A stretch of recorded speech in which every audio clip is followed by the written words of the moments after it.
Algunas escenas de este programa han sido representadas, incluyendo la descripción de investigaciones realizadas en la escena del crimen.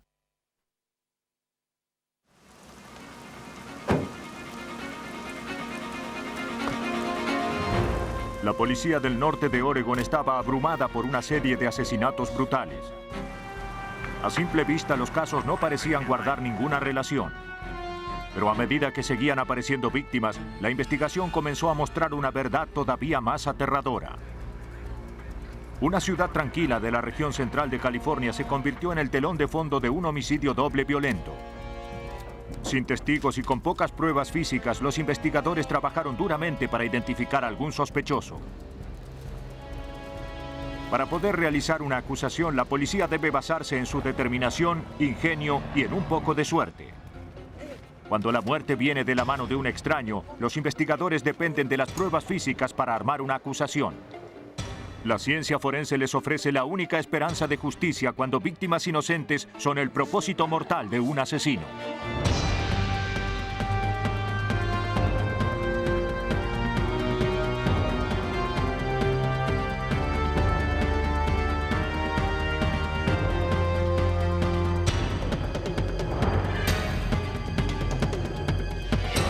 Los nuevos detectives. Casos estudiados por la ciencia forense. Hoy presentamos Propósito Mortal. La tranquila ciudad de Hillsboro, Oregon, situada apenas a 20 kilómetros de Portland, se siente lejos de los problemas de la vida de las grandes ciudades. 91-482. Pero unas horas antes del amanecer del 9 de octubre de 1992, los telefonistas del Departamento de Policía de Hillsboro recibieron una llamada de emergencia. Un residente que vivía sobre la carretera Cornell informó que había oído varios disparos.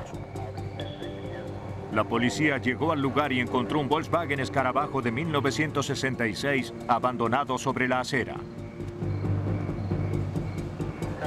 El auto estaba lleno de balas. En el asiento delantero había vidrios rotos, un bolso y manchas de sangre. Había más de una docena de casquillos de balas esparcidos en el suelo. En la guantera, la policía encontró los documentos del vehículo. El auto pertenecía a una mujer llamada Martha Bryan. Aquí están los documentos del auto.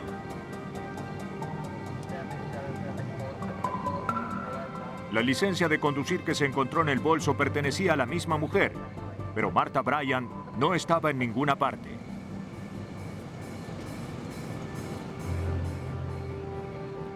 Mientras la policía intentaba reconstruir lo que había sucedido, llegó otro mensaje del departamento de policía.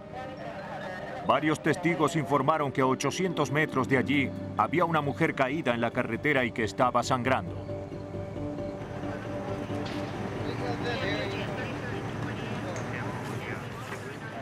¿No hay orificio de salida? Controla la respiración. Cuando llegó el policía, los paramédicos trabajaban desesperadamente para salvarle la vida a la mujer. Muy bien, vamos. El policía se dio cuenta de que era la mujer de la foto de la licencia de conducir, la dueña del Volkswagen, Martha Bryan. Había recibido 2 disparos. La ambulancia la trasladó inmediatamente al Hospital Universitario de Portland. Pero luego de que luchara por su vida durante varias horas, se dictaminó que Martha Bryan, de 41 años, había muerto.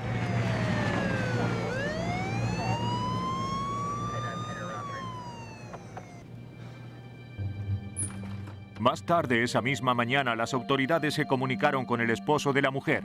¿Podría hablar con usted? No podía imaginar que alguien quisiera hacerle daño. Dijo que Martha trabajaba como partera en un hospital y estaba completamente entregada a su trabajo. No era extraño que se quedara en el hospital hasta entrada la madrugada, ayudando a las familias a traer nuevas vidas al mundo.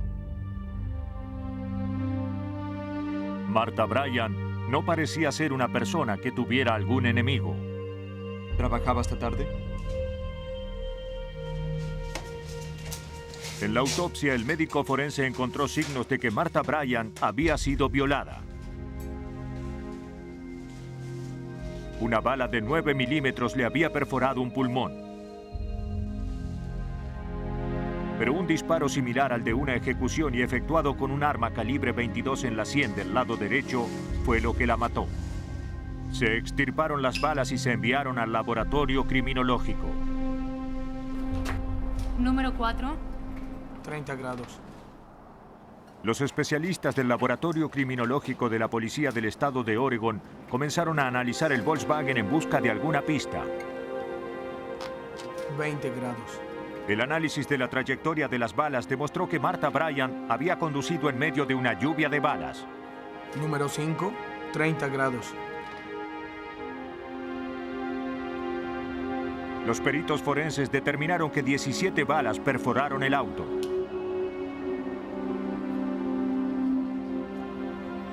El ataque había venido de dos frentes, desde la parte derecha trasera del vehículo y desde la ventanilla del acompañante.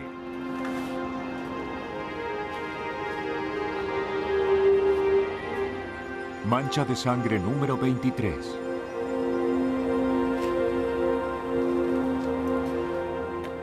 Parecía una emboscada armada específicamente para matarla. 9 milímetros.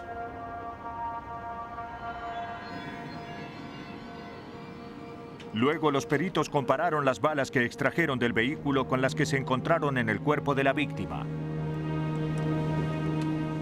Coincidían.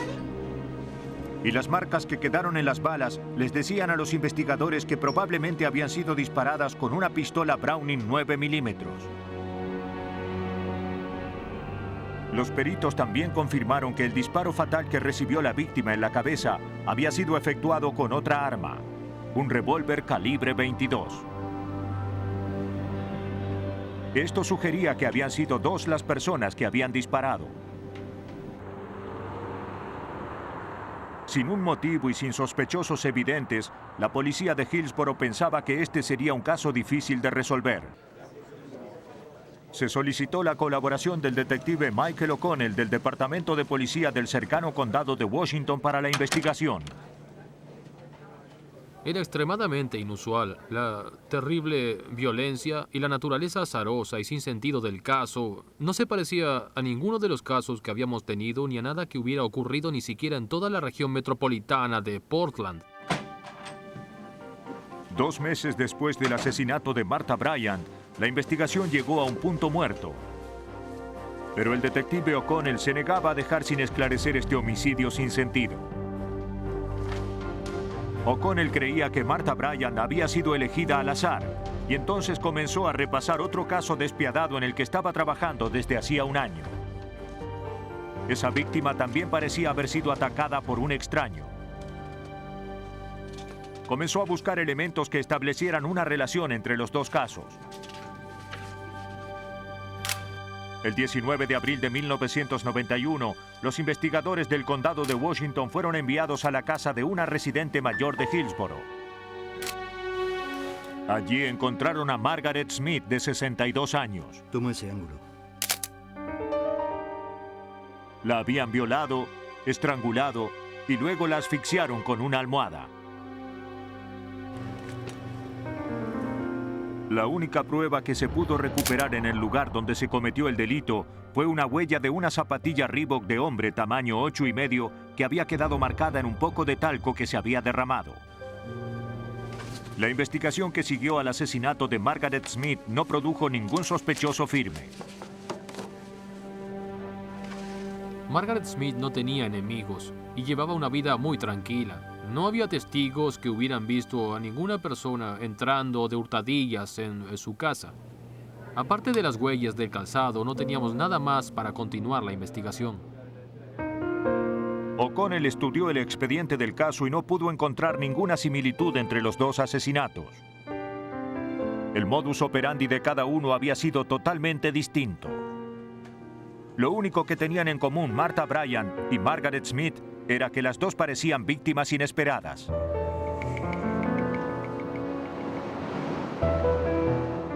No obstante, los investigadores del Departamento de Policía del Condado de Washington necesitaban encontrar una forma de cerrar estas dos investigaciones. 2 meses después del asesinato de Martha Bryant, un camionero vio algo al lado de la carretera. Cuando se acercó, se dio cuenta de que había hallado el cuerpo sin vida de una joven mujer.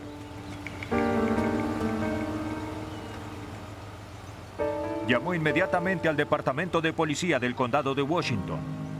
El detective Scott Ryan atendió la llamada. La información que teníamos en ese momento no era específica. La gente que estaba en el lugar no sabía si era la víctima de un ataque o si se había dejado el cuerpo allí por algún otro motivo. Cuando los policías llegaron al lugar, descubrieron que la víctima había recibido un disparo a quemarropa debajo del mentón de un revólver calibre 22.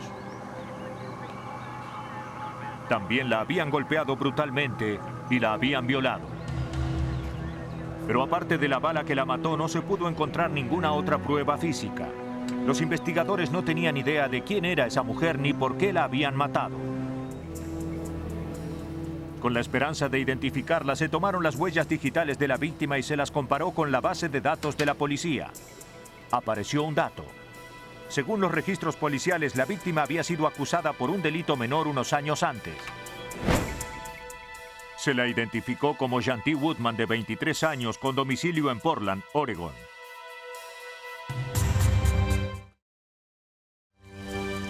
Los detectives interrogaron a los amigos de Woodman, pero ninguno pudo aportar algún dato de utilidad. Se la conocía como una mujer a la que no le importaban los convencionalismos, y todas las personas con las que la policía hablaba le tenían cierto afecto. Al igual que las investigaciones por los asesinatos de Margaret Smith y Martha Bryant, el homicidio de Shanti Woodman pareció que quedaría sin esclarecerse.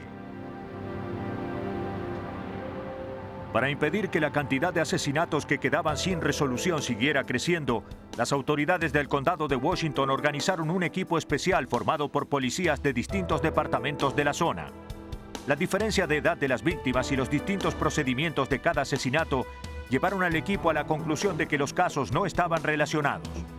Y si bien se había utilizado un arma calibre 22 en 2 de los homicidios, los peritos del laboratorio determinaron que se había tratado de armas diferentes. Durante los meses siguientes, la policía siguió cientos de pistas para cada uno de los 3 casos que seguían sin resolverse. Pero a pesar de todos sus esfuerzos, se había progresado muy poco. Luego comenzaron a llegar nuevas denuncias de ataques violentos. La comunidad generalmente tranquila de Hillsboro parecía haber quedado atrapada en una ola delictiva mortal. Mientras la policía de Hillsboro, Oregón, trabajaba duramente para seguir el ritmo de la cantidad cada vez mayor de homicidios que no se podían resolver dentro de la comunidad, se denunció una nueva ola de ataques. Los investigadores supieron que 2 mujeres mayores habían sido atacadas en incidentes distintos. La policía habló con una de las víctimas, que todavía se recuperaba en el hospital. Ella dijo que un hombre se había acercado a su puerta y le pidió prestado el teléfono. Una vez adentro de la casa, la atacó. ¡Quieta! Pero la mujer logró activar una alarma y el asaltante se asustó y escapó.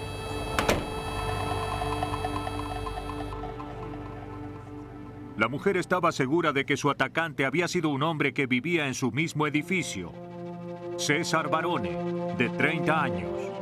La segunda víctima también pudo identificar a Barone como su asaltante. Tiene un corte solo de este lado. Se expidió una orden de arresto en su contra. Los investigadores pronto siguieron la pista de Barone hasta un bar local. Lo detuvieron por los 2 ataques. Por el ataque a Sarah Ross, póngase de pie, por favor, y coloque las manos sobre la barra.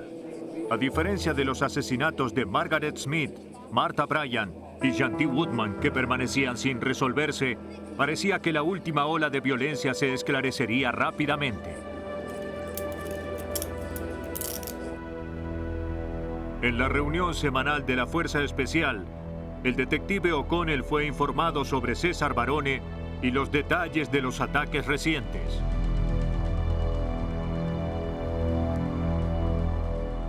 Barone tenía un extenso informe delictivo que incluía varios ataques y violaciones a mujeres ancianas. Mientras seguía escuchando, el detective O'Connell se dio cuenta de que el modus operandi de los últimos ataques guardaba grandes similitudes con uno de los asesinatos que todavía estaba sin resolver, el de Margaret Smith, de 62 años. En este momento estamos especulando si podría ser el responsable por lo menos del asesinato de Margaret Smith, teniendo en cuenta la edad de las víctimas que sobrevivieron y el hecho de que una de las víctimas vivía a solo una cuadra de Margaret Smith. ¿Cómo está?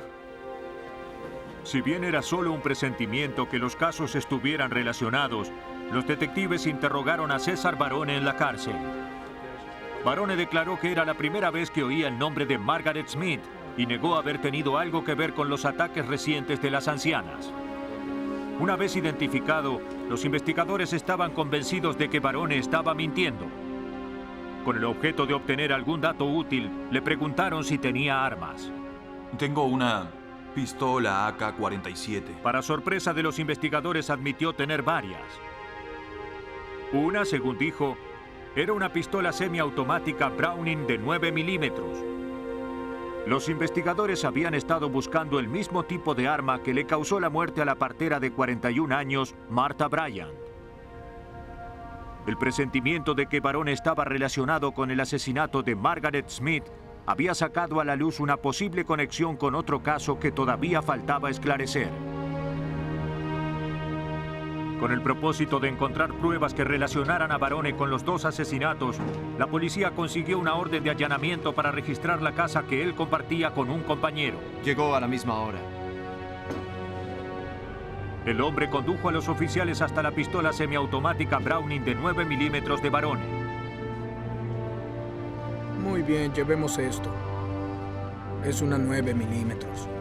Enviamos el arma para que hicieran una prueba de tiro y comparamos los resultados con las pruebas balísticas de Martha Bryant. Pero en ese momento era solo un presentimiento. No había nada que nos llevara a creer que él había matado a Martha Bryant.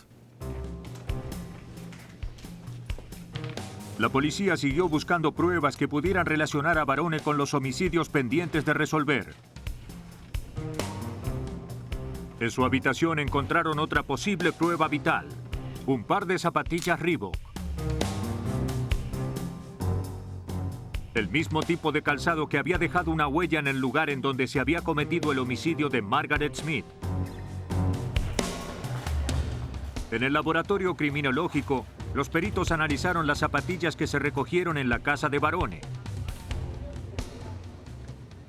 Se determinó que eran zapatillas Reebok ERS número 8,5.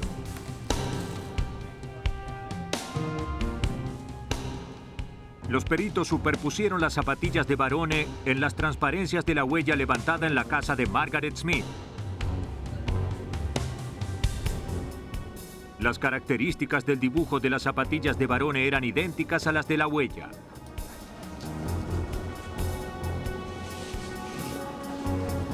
Los peritos llegaron a la conclusión de que la huella había sido dejada por la zapatilla de Barone. Los investigadores comenzaron a especular con la idea de que, sin darse cuenta, habían descubierto a un asesino múltiple y analizaron la pistola hallada en la casa de Barone con la que sospechaban que se había disparado a Martha Bryant. El criminólogo Chris Johnson disparó el arma Browning de 9 milímetros en un tanque de agua.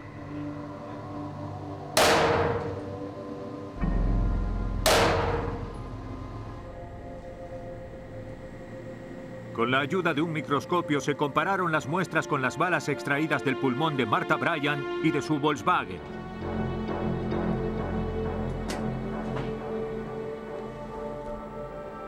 Se contactó al detective O'Connell y se le entregaron los resultados de los análisis.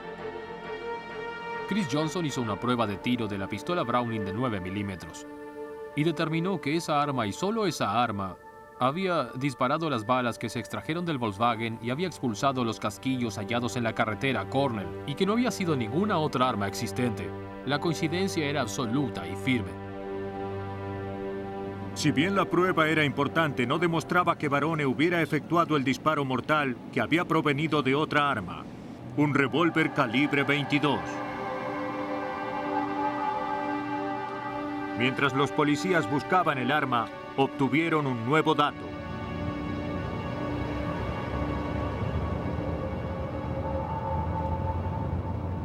Un preso que compartía la celda con Barone hizo una declaración. Dijo que César Barone había estado jactándose del asesinato de Martha Bryan. Barone le había dicho que había sido el único participante. Había utilizado el arma de 9 milímetros para dispararle al Volkswagen de la víctima y una calibre 22 para efectuar el disparo fatal. Y eso no era todo. César Barone había hecho alarde de que él y otro hombre habían cometido otro asesinato varios meses antes y que la policía aún no había podido esclarecer. Los detalles de ese homicidio también les resultaron familiares a los investigadores. Le disparó con una 22. A la mujer le disparó con una 9 milímetros. El detective Ryan analizó las declaraciones del recluso. Estamos hablando sobre cómo le disparó.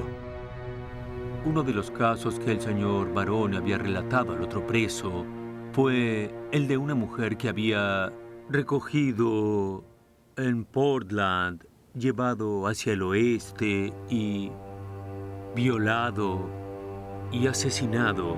Había solo un caso con el que coincidía y era la muerte de Shanti Woodman.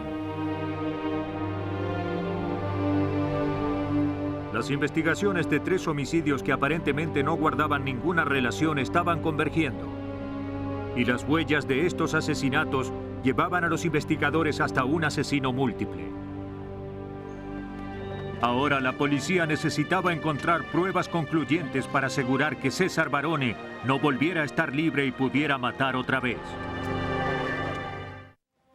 Luego de haber establecido una relación decisiva entre el supuesto asesino múltiple César Barone y el homicidio de Margaret Smith, que todavía estaba sin resolver, la policía de Hillsboro, Oregon, ahora buscaba relacionarlo con los asesinatos de Martha Bryan, de 41 años, y Shanti Woodman, de 23.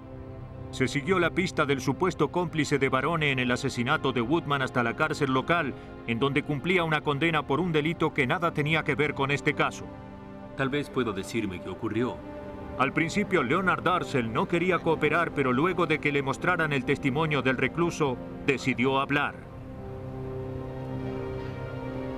Darcel contó a los detectives que él y Barone habían conocido a Shanti Woodman en un bar de Portland la noche que fue asesinada.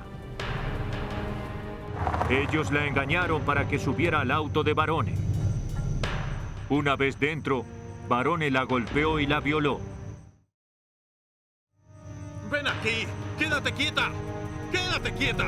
Luego la llevaron a un lugar lejano. Darcel le dijo a la policía que le suplicó a César Barone que la dejara con vida en la autopista. ¡Baja! ¡Baja! Pero Barone le disparó de igual modo con un revólver calibre 22. Si bien la policía estaba cerca de completar la acusación, necesitaba encontrar las armas utilizadas en los homicidios de Martha Bryan y Shanti Woodman. Durante los interrogatorios de los compañeros de Barone, la policía supo que el sospechoso había dejado armas por toda la ciudad, muchas con antiguas novias. La policía buscó y encontró muchas de esas armas, incluyendo varios revólveres calibre 22.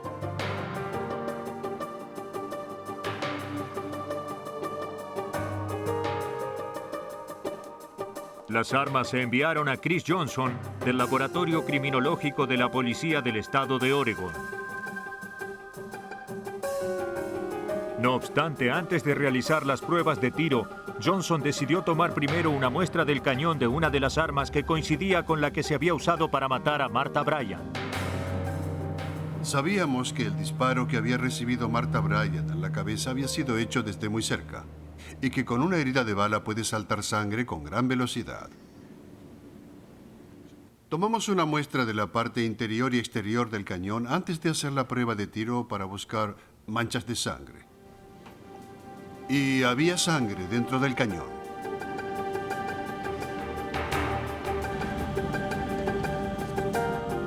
Las pruebas de ADN demostraron que la sangre encontrada en el interior del cañón coincidía con la sangre analizada en la autopsia de la víctima del asesinato, Martha Bryan.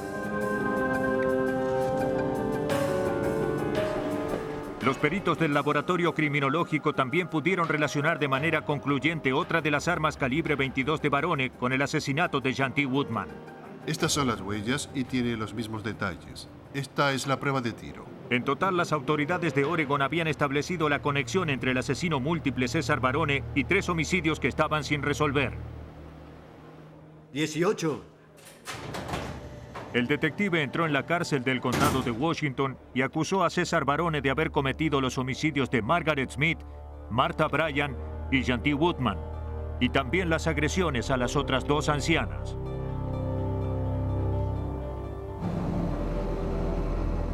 Basándose en las pruebas, la policía creía que Barone merodeaba constantemente el área en busca de mujeres vulnerables para raptarlas, violarlas y matarlas.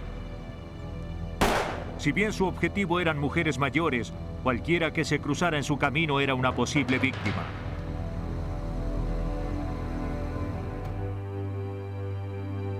César Barone fue procesado por los homicidios de Martha Bryan, Jean T. Woodman y Margaret Smith.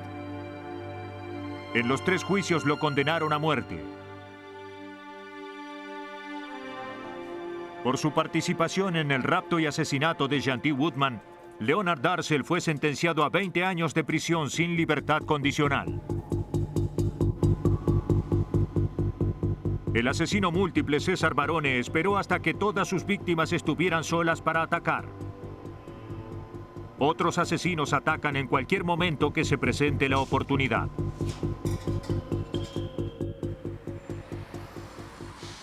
Atascadero es un pueblo pequeño y tranquilo situado a los pies de las montañas de la hermosa costa central de California.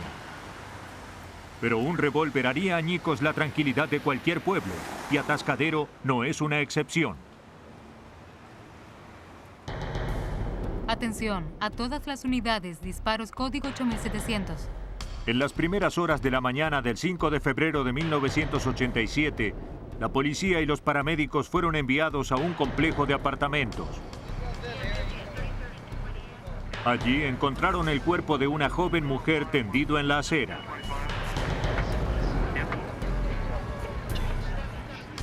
Tenía una sola herida de bala en la sien del lado izquierdo. El equipo de emergencia también quitó la media de nylon que se había utilizado para amordazar a la víctima.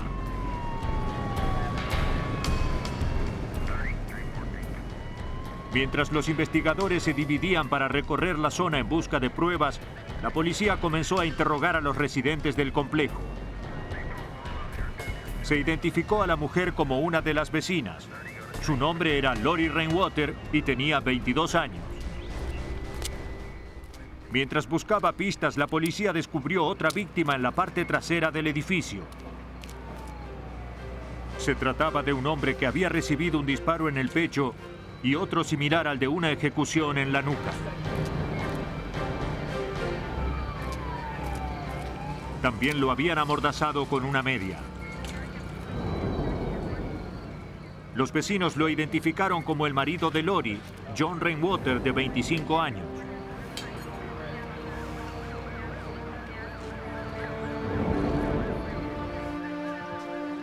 La policía se dirigió al apartamento de la pareja. Allí descubrió que el dormitorio se estaba incendiando. El asesino había hecho todo lo posible para borrar cualquier rastro que hubiera dejado en el lugar en donde había cometido el delito. Luego de extinguir el incendio provocado intencionalmente en el apartamento de la pareja, la policía comenzó a estudiar el lugar. Las manchas de sangre encontradas en todo el apartamento sugerían un ataque brutal. No se encontraron huellas digitales.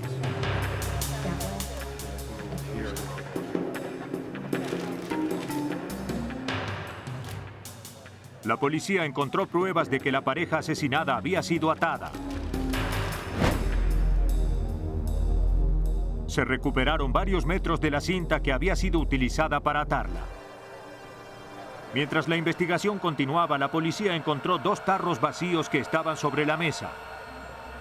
Todos los objetos fueron recolectados y enviados al laboratorio criminológico para que se hiciera un análisis más exhaustivo.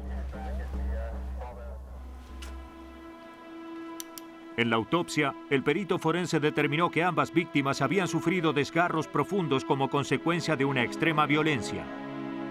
También había indicios de que habían abusado sexualmente de ellos. Pero lo que mató a John y Lori Rainwater fue una herida de bala causada por un revólver calibre .38. Las balas que se recuperaron fueron enviadas al laboratorio criminológico del Departamento de Justicia de California.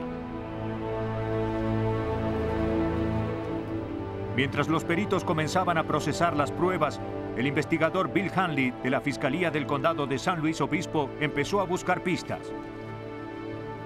Como no había testigos del homicidio doble, tampoco había sospechosos directos para seguir. El homicidio se produjo a las 6 de la mañana. Era una mañana de niebla y muy oscura. Entonces esto impedía que los testigos vieran con claridad. Como tenían pocas pruebas para continuar, los investigadores recurrieron a las familias de las víctimas en busca de información. La señora Martínez, la madre de Lori Rainwater, no podía concebir que alguien hubiera querido matar a la pareja. Dijo que John y Lori eran una pareja feliz y profundamente religiosa. Tenían varios trabajos. Por ejemplo, cuidaban el edificio de apartamentos en donde vivían. Administraban cuidadosamente su dinero. De hecho, habían ahorrado lo suficiente para mudarse a un apartamento más grande para tener hijos. La señora Martínez declaró que Lori había guardado sus ahorros en pequeños tarros de vidrio. Luego, los investigadores se dieron cuenta de que habían encontrado esos tarros vacíos. Mi hija, mi yerno. La información llevó a los investigadores a especular con que el motivo de estos salvajes asesinatos había sido robo. Esperaban que las pruebas pudieran decirles algo más.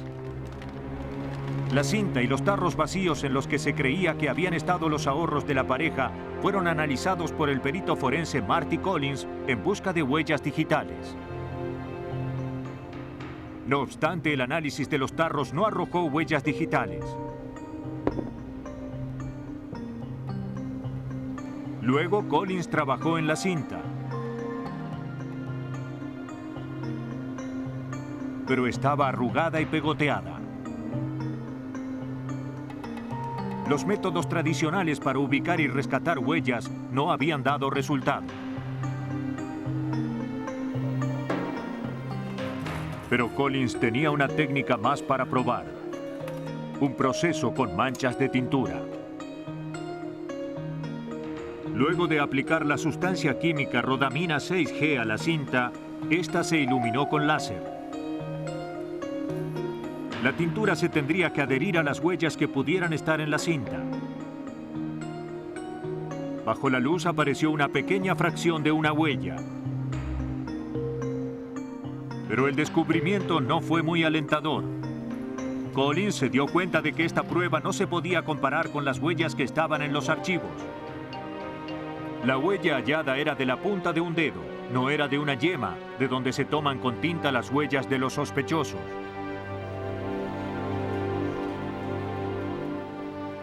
Durante los meses siguientes, la policía tuvo varios sospechosos. Todos fueron interrogados, pero de todos modos, los análisis de las huellas digitales los descartaron a todos. Pero más tarde, el 29 de abril de 1987, 2 meses después de los asesinatos, la policía recibió una llamada telefónica de una mujer que decía tener información sobre los homicidios de la pareja Rainwater. Aceptó acercarse y responder algunas preguntas. La informante dijo que había conocido a la pareja unos días antes del crimen. Hola. Adelante. Mientras buscaban un apartamento, ella y su novio, Dennis Duane Webb, habían hablado con ellos. La pareja contó que ellos solo recaudaban el dinero de los inquilinos para los propietarios.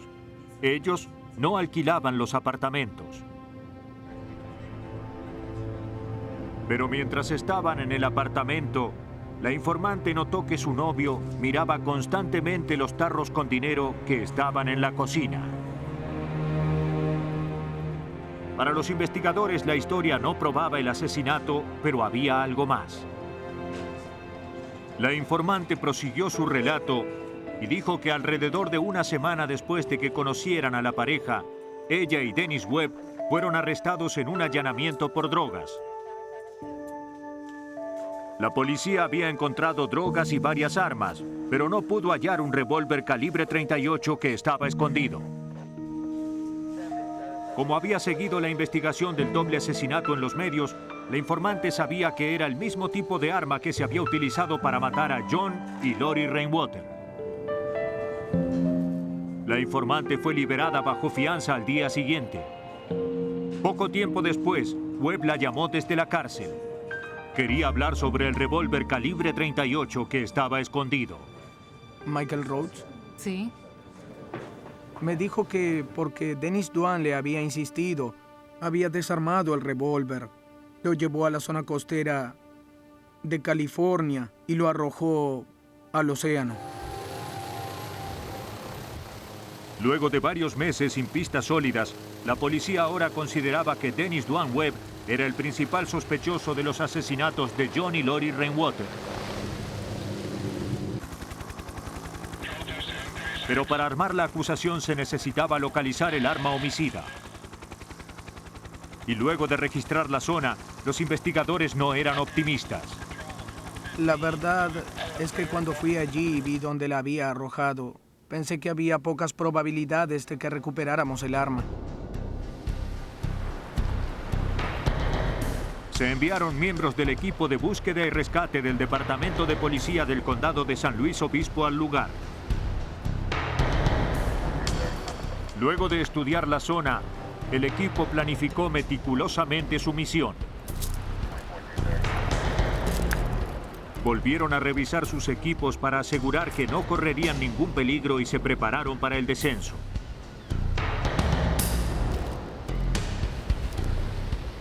Ahora dependía de ellos bajar por el peligroso acantilado y buscar en la playa que estaba abajo el arma con la que se creía que se había matado a John y Lori Rainwater.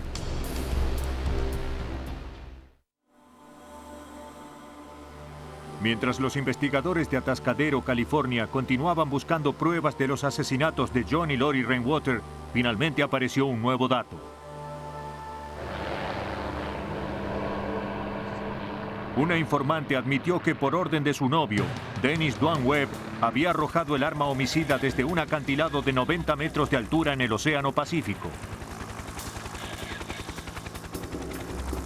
Si bien era muy poco probable que hallaran el arma, el equipo de búsqueda y rescate descendió lentamente por el escarpado acantilado. Debido a las condiciones traicioneras del lugar, el equipo formado por 2 hombres tardó casi 3 horas en llegar abajo.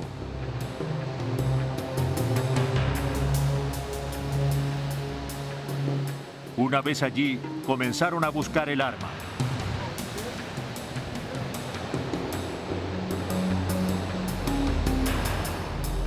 Buscaron sin ningún resultado durante 1 hora. Pero luego, debajo de un montículo de basura, encontraron lo que parecía el esqueleto de un revólver Smith & Wesson calibre 38. Si bien estaba muy dañado, la policía creía que había encontrado el arma homicida.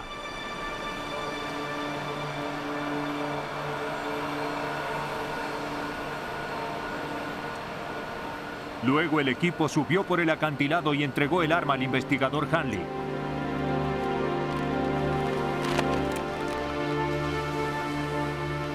Para él, su valor como prueba era discutible. Excelente. 38.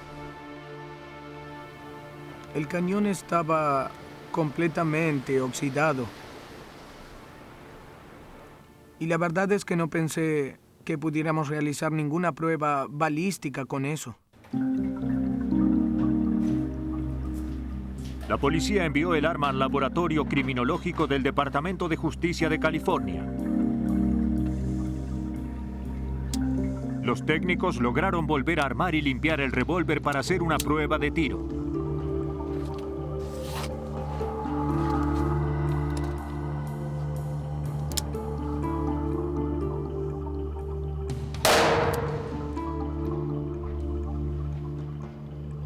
Las balas de la prueba de tiro se compararon luego con las que se habían extraído de los cuerpos de John y Lori Rainwater.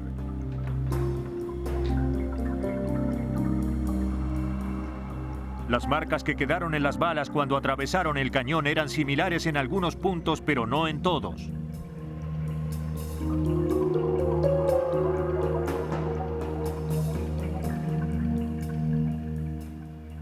Los investigadores estaban armando una buena acusación, pero todavía faltaba mucho para probar los homicidios.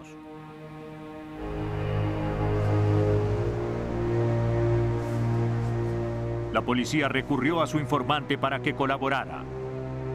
La intención era convencer a Webb para que confesara. Le pidieron a su novia que se colocara un micrófono y grabara conversaciones con él en la prisión. Ella aceptó cooperar a pesar del peligro al que se exponía. Estoy convencido de que la única motivación de la informante era que se hiciera justicia. En ningún momento durante la investigación ella pidió ningún tipo de recompensa ni que se fuera indulgente con algún caso penal pendiente sobre ella. Solo quería que se hiciera justicia. Durante sus conversaciones, Webb no hizo referencias abiertas a los homicidios. Él creía que en la cárcel se grababan todas las conversaciones. Pero cuando la informante le dijo que estaba preocupada porque la policía sospechaba que él había sido el culpable de los homicidios, él comenzó a hablar, pero en código. La policía logró descifrarlo. Por ejemplo, cuando se refería al arma que se recuperó en la costa, la llamaba gato. Cuando hablaba sobre matar a alguien, decía reventar uvas. Era un código que tuvimos que descifrar.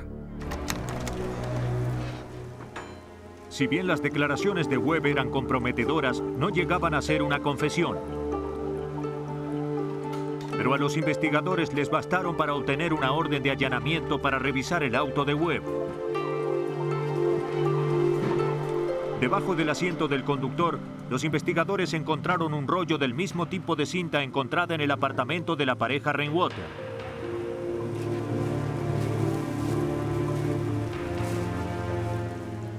En la cajuela del automóvil hallaron un recibo por la cinta con fecha y hora. 4 de febrero de 1987 a las 8:37 de la tarde. La cinta se había comprado apenas unas horas antes del homicidio de la pareja.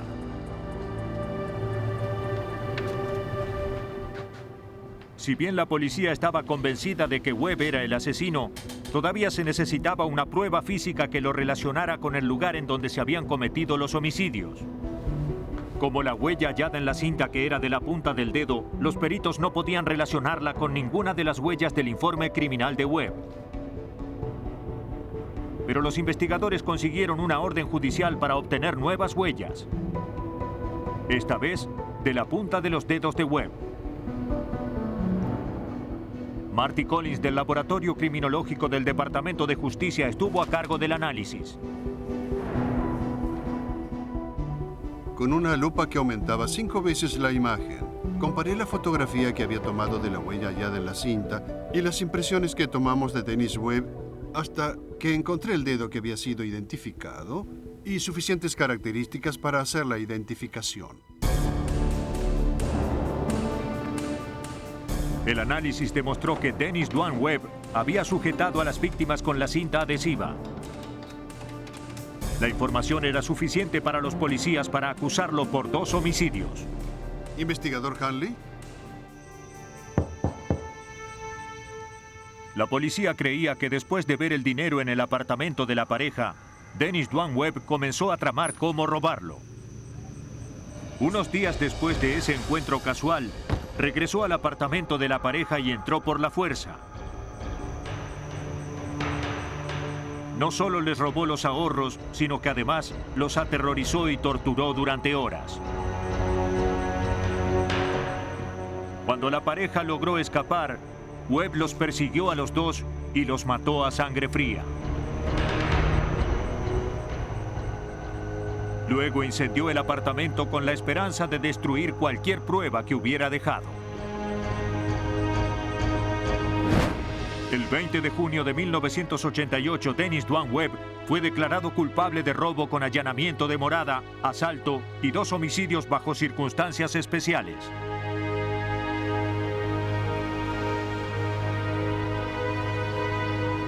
En el juicio, cuando se anunciaba la condena, Webb declaró y por primera vez admitió su responsabilidad por la muerte de John y Lori Rainwater. Luego de que Dennis Duane Webb se declarara culpable, el jurado le decretó la pena de muerte. Los homicidios cometidos por personas que no guardan ninguna relación con las víctimas están entre los más difíciles de resolver. Pero por suerte para los investigadores, los asesinos siempre dejan alguna pista. Y la investigación cuenta con los peritos forenses de los laboratorios criminológicos para resolver los casos y hacer justicia cuando los asesinos tienen un propósito mortal. Versión en español, Palmera Record.